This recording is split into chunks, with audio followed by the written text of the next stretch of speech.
बंधु जी, बीजेपी के पार्ट पर आचार संहिता के दौर में अब इससे ज्यादा तो कुछ हो भी नहीं सकता यूपी में कि वचन ही दिया जा सकता है। और वो कह रहे हैं राघवेंद्र जी कि भाई हम वचन दे रहे हैं 10 मार्च को अगर सरकार में आए तो इस मसले पर गंभीरता पूर्वक सहानुभूति पूर्वक विचार करेंगे। सृष्टि आ रहे हैं आपके पास। मैं कह रहा हूं सर, ये कह रहे 10 मार्च के बाद, मतलब जनता का काम हो या ना हो इनसे मतलब नहीं, इनका चुनाव हो जाए। मैं कहता हूं कि ये जो नारा गांव में दिया जाता था ना, हमारा काम बनता हाड़ में जाए जनता, तो आप उत्तर प्रदेश में कुछ नहीं कर सकते, केंद्र सरकार में आज भी कर सकते हैं। केंद्र में सूचना नहीं लागू है, आप पूरे देश के कर्मचारियों को केंद्र पेंशन लागू कर दीजिए। अगर आपकी नीयत सही है तो अब लागू करिए, कौन मना कर रहा है? किसने मना किया भाई? उत्तर प्रदेश की बात आप कर रहे हैं, मैं उत्तर प्रदेश का प्रवक्ता हूं। प्रधानमंत्री जी वोट मांगने कहाँ आ रहे हैं? देश का कैबिनेट मिनिस्टर वोट मांगने कहाँ आ रहा? देश का प्रधानमंत्री वोट मांगने कहाँ आ रहा? उत्तर प्रदेश से वोट मांगा जा रहा है, नहीं लग रहा? अरे भाई मैं कह रहा हूँ प्रधानमंत्री जी वोट मांगने कहाँ आ रहे हैं? उत्तर प्रदेश में आ रहे हैं ना, तो आप उत्तर प्रदेश का मामला कैसे? आपका मामला है केंद्र सरकार में, आप कर दीजिए, मैं स्वागत करूंगा, करिए ना। विजय बंधु एक मिनट, मैं दोनों के बीच के लिए दोनों की मदद कर दूं, मध्यस्थ की भूमिका निभा दूं, अटेवा की भी, अपने 20 लाख कर्मचारियों की भी मदद कर दूं और बीजेपी की भी। मेरे पास एक जादुई फार्मूला है, राघवेंद्र जी सुन लो गौर से।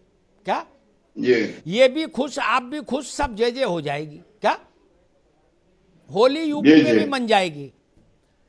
राजस्थान से यूपी में प्रियंका गांधी ने संदेश दिया, आप मध्य प्रदेश से दे दो, वहां तो आचार संहिता है नहीं। शिवराज जी को टेलीफोन करो, छोड़ो ये विजय बंधु तो बड़ी बड़ी बातें कर रहे हैं, केंद्र से लागू कराओ, फिर ये कल कहेंगे अमेरिका में भी लागू कराओ, छोड़ दो, आप मत जाओ वहां।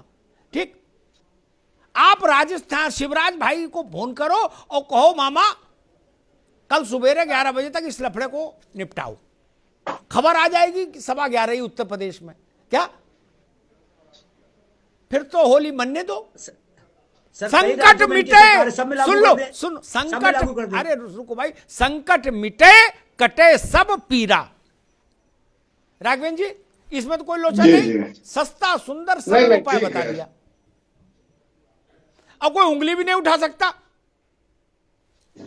राघवेंद्र जी जी क्या कहते हैं बताइए, पूरा भरोसा हो जाएगा? ठीक है, नहीं आपका विचार करने योग्य आपने राय दी है, इस विषय पर विचार किया जा सकता है जी। विजय बंधु जी तब तो आप मान लोगे कि हाँ मामला ठीक है? मैं तो कहता हूँ सर, मध्य प्रदेश में ही जहां जिन राज्यों में इनकी सरकार है, कई 15-16 राज्यों में, वहां सब आप भी हाथ पकड़, उंगली पकड़ के पहुंचा पकड़ रहे हो, बोले 16 में आज ही कर दो। जितनी राज्यों में इनकी सरकार है लागू कर दें। अरे भाई एक ही चावल देखा जाएगा कि पूरी हांडी पलट दोगे बेसिन में? बोले चावल चेक कर रहे थे। मैं कह रहा हूं हांडी देखी जाएगी सर, ठीक है आपकी बात सही है, लेकिन जब इनके अधिकार हैं, राज्यों में इनकी सरकार है, कर सकते हैं। जैसे मध्य प्रदेश हो सकता है, वैसे बिहार भी हो सकता है, वैसे अन्य राज्यों में भी हो सकता है, कर दें, फिर पूरे देश में हो जाएगा। फिर बचा क्या महाराज? फिर तो आप तो हाथ पकड़े पहुंचा पकड़ क्यों बचा रहे हैं सर? मैं सर कह रहा हूं क्यों बचा रहे? अगर परोपकार का काम है तो हो जाने दीजिए सर, परोपकार का काम। एक मिनट रुकिए, सृष्टि कैसे कुछ कहना चाह रही हैं, फिर मैं कार्तिक के पास चलूंगा। जी सृष्टि। देखिए अमिताभ जी, ये हमारी कांग्रेस सरकार ने जो फैसला लिया, इसका हम सब स्वागत करते हैं। यहाँ पे कार्तिकेय जी ने भी स्वागत किया। उसी के साथ उन्होंने एक और बात बोल दी कि कांग्रेस कहीं फाइट में नहीं है। Kartikeya ji, I am sorry but I would object to your statement. क्यों कांग्रेस क्यों फाइट में नहीं है? आपको क्यों लग रहा है कि लोग दिख नहीं रहे? अमिताभ जी, जब यहाँ पे ये परसेप्शन क्रिएट किया जाता है कि it is just BJP and Samajwadi, तो ये दोनों किन मुद्दों पे लड़े हैं अभी तक? यहाँ पे सर्दी, गर्मी, चर्बी, शिमला सब हो चुका है, पाकिस्तान अब्बाजान भी हो चुका है। कांग्रेस पार्टी ने यहाँ पे जनता के बीच जाके जनसंवाद करके उन लोगों के मुद्दे उठाए, यहाँ पे बेरोजगारी के मुद्दे उठाए, यहाँ पे जो आम जनमानस से जुड़े मुद्दे वो उठाए, और उसका सीधा जीता जाता एग्जाम्पल था हमारी चुनावी रैलियों में जो भीड़ आई है, प्रियंका गांधी जी के साथ वो भीड़ जो खड़ी हुई है, वो एग्जाम्पल दिखाता है कि उत्तर प्रदेश की जनता जुड़ रही है। तो प्लीज कार्तिकेय जी, ये परसेप्शन क्रिएट करना बंद करिए, क्योंकि आप लोग जो है विपक्षी पार्टियां बाकी जो है, ये मुद्दों पे, जनता के मुद्दों पे तो आप लड़ नहीं रहे। क्योंकि जनता के मुद्दों पे लड़ते तो ये नहीं कहते कि 80-20 हो जाएगा, शमशान कब्रिस्तान हो जाएगा। जनता के मुद्दे जो बेरोजगारी और किसानों के जो हमारे भाइयों के मुद्दे हैं, आधी आबादी के मुद्दे हैं, कोई लड़ा है तो ठीक है कांग्रेस शशि, पार्टी वो इस कुछ मजबूती से रिस्पॉन्ड लड़ी करना है। चाह रहे तो हैं परसेप्शन समाजवादी ना पार्टी। क्रिएट करिए, ठीक है शशि, क्योंकि समाजवादी इससे पार्टी नुकसान रिस्पॉन्ड किसका करना होगा? चाहिए। कार्तिकेय राणा, आम जनता का कार्तिकेय होगा। राणा जी अमिताभ जी जी देखिए, जो सत्य होता है वो बहुत कड़वा होता है, और मैं चाहकर भी नहीं कह सकता। हालांकि मैं दोबारा स्वागत करूंगा जो राजस्थान में इन्होंने इतना अच्छा कदम लिया है। राजस्थान राज्य के लिए बहुत अच्छा है। अगर ये लोग कहीं ना कहीं फाइट में होते तो इसका लाभ पूरे उत्तर प्रदेश को मिलता। अब आज ये भारतीय जनता पार्टी की बात पे मैं एक बात कहना चाहता हूँ। देखिए, अगर इनकी मंशा होती, इनकी नियत होती, तो ये घोषणा पत्र में उसे कहीं ना कहीं उसे जगह देते। और एक ऐसी पार्टी जो वादा करती है, जो 15 लाख का वादा करती है, बाद में बोल देती है कि ये एक जुमला था, वो घोषणा पत्र में तो आपका उस चीज को इंक्लूड कर ही नहीं रहा है। और साथ में उनके प्रवक्ता ये बोलते हैं कि इस पे विचार कर जाएगा, तो फिर विचार अरे तो आप श्रीमान छोड़ दीजिए, जी, कोई नहीं बैठता आप और दूर दूर तक। कांग्रेस मिले जुले नहीं हो क्या?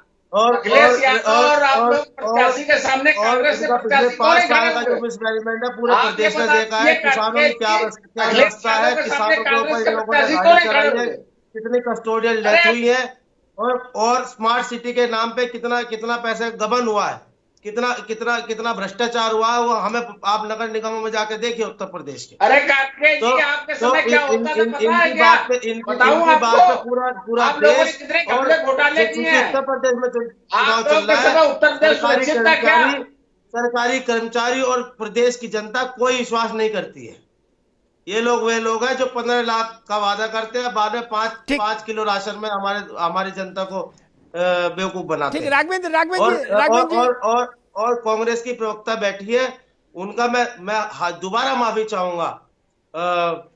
मैं आपको बिल्कुल सत्य बता रहा हूँ, आपको भी मालूम है कहीं ना कहीं, चूंकि चैनल पे बैठे हैं, पूरी दुनिया देख रही है, तो मैं उस बात पे बार बार नहीं जाना चाहता। आपको भी ये नहीं लोग जाना। कितने झूठे लोग हैं। अगर आप समाजवादी फाइट पार्टी, आप लोगों ने कितनों को बेरोजगारी बता दिया भाई? आप सियासी नहीं है, आप कितनों को बेरोजगारी बता दिया? हमने जनता के मुद्दे आपको उठाए, चुनाव हमने टिकट देने के कितने लिए किसानों को पेंशन दी? तो जनता हमारे साथ है, हमारी फाइट में है। आप तो आज ये दुर्भाग्य जितना है, है, आप किसानों को बोलना है, पेंशन प्लीज दी। बोलिए। 10 मार्च का तो मैं इंतजार कहना चाहता था, मैंने कह दिया है कि ये लोग जो इनके बड़े नेता, जो प्रधानमंत्री और हमारे गृह मंत्री जो वादा करते हैं। हाँ, एक बात जरूर कहना चाहता हूं, अगर लैपटॉप चाहिए तो आप 12वीं के बाद इंटरमीडिएट जरूर कीजिएगा, आपको लैपटॉप वितरण जरूर कर सकते हैं। ठीक, राघवेंद्र जी कुछ कहना चाह रहे हैं, समय कम है। चलिए राघवेंद्र जी लैपटॉप पे बात जी करते हैं। जी ये एक शांतनु गुप्ता ने एक आरटीआई दाखिल की थी अमिताभ जी 2016 में, जी जिसके अनुसार 2012 से 2014 तक सपा सरकार थी, 14,81,000 1018 लैपटॉप खरीदेगा। इन्होंने लैपटॉप की चर्चा की, इसलिए बता रहा हूँ। जी बांटे मात्र 6,11,794, 8,69,332 लैपटॉप कहाँ गए मान्यवर? ये आरटीआई में शांतनु गुप्ता की आरटीआई राघवेंद्र जी 12वीं के बाद इंटरमीडिएट करेंगे तो लैपटॉप मिलेगा, मैं आपको बताता हूँ, बताना चाहता हूँ। घोटाले इतने शिक्षित आप गृह मंत्री हैं, आप क्या विकास की बातें कर कितने रहे हैं? नौजवानों को बेरोजगारी भत्ता दिया? 50,000 भर्तियों का दी, 50,000 कांस्टेबल की भर्ती की, वो सारी भ्रष्टाचार के डेट चढ़ गई। 1,1118 एक चीज सुनिए, जल निगम में सहायक एक मिनट रुको भाई, रुको, समय कम है दोस्त, समय कम है, रुको कार्तिकेय, रुको भाई। राघवेंद्र जी ने कहा, अरे रुको भाई कार्तिकेय राणा रुको, राघवेंद्र जी ने कहा कि आरटीआई किसी ने लगाई, उसने बताया कि कितने लैपटॉप आए, कितने बटे। एक बात बताओ, जब भी प्रसाद चढ़ाते हैं कहीं मंदिर में, मठ में, मठिया में, हैं कहीं जाके, हैं तो सब पंडित जी को दे देते हैं? नहीं ना, सब बांट देते हैं बाहर? नहीं ना, कुछ आदमी अपने बाल बच्चे भी खाएंगे, नहीं खाएंगे, हम कहाँ चक्कर में पड़े हमारा। तो आपकी जानकारी के लिए मैं बता दूं कि ये डिबेट है, ये काफी पुरानी डिबेट है, लेकिन इस डिबेट में सबसे महत्वपूर्ण बात दोस्तों ये है, अगर आपने पूरी डिबेट देखी होगी तो उसमें ये बोला गया पत्रकार बंधु जी के द्वारा बीजेपी प्रवक्ता को कि यदि सरकार बनती है आपकी तो इस पर सोचा जाएगा। सरकार बनी, लेकिन सोचा क्या गया? सोचा तो बिल्कुल अपोजिट गया। ओपीएस की जगह सीधा-सीधा यूपीएस स्कीम ला दी गई, जो कि एनपीएस से भी दर से बदतर बताई जा रही है। ओपीएस का तो कोई सॉल्यूशन निकाला ही नहीं गया, बल्कि उल्टा कर्मचारियों को और घाटा सहना पड़ रहा है। जिस प्रकार से अभी यूपीएस के दिशा निर्देश है, मैं उसके अकॉर्डिंगली बात कर रहा हूँ। तो क्या जो ओपीएस का मुद्दा है सिर्फ ये डिबेट तक ही रह गया है, या आगे जाकर इसका कोई ना कोई सॉल्यूशन होगा? देखिए, ये बात तो सिंपल सी क्लियर हो चुकी है कि वर्तमान में जो सरकार है, वो पुरानी पेंशन योजना को लागू करने के पक्ष में नहीं है।